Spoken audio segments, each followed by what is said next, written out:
The battle for Damascus between the Syrian army and foreign-backed militants is intensifying every day as armed men attempt continuously to push into the city. Accompanied by the Syrian army personnel and popular committees, Press TV team managed to advance carefully into the Palestinian Yarmouk refugee camp in Damascus, where armed insurgents are heavily present.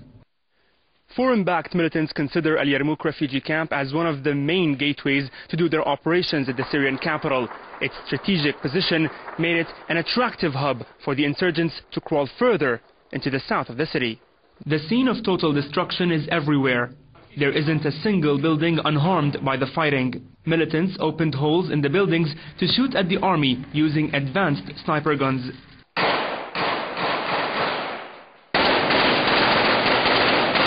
In the camp, clashes mainly take place on rooftops, not only on streets. The Syrian army said they are preventing armed groups from coming into the city center. We are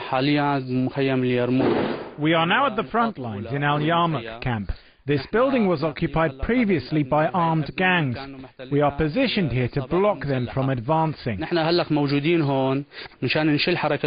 According to the Syrian army, many non-Syrian insurgents are among those attacking government forces with highly advanced weapons. Armed men have obtained very advanced sniper rifles on which they rely on heavily in their attacks. There are militants from various countries, especially from Chechnya.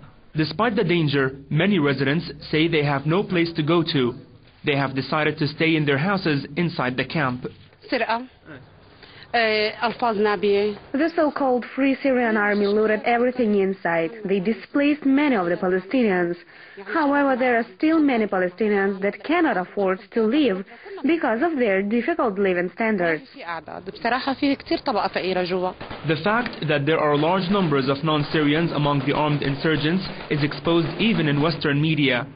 The British Guardian website says the conflict in Syria has drawn hundreds of jihadists from Europe, including the UK, Austria and other states.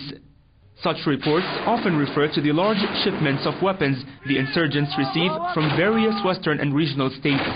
The flow of such weapons that include sniper guns, heavy machine guns and mortars are raising confrontations to a higher level, making the situation further complicated as time goes by. Hamad Ali, Press TV, Al Yarmouk refugee camp, Damascus.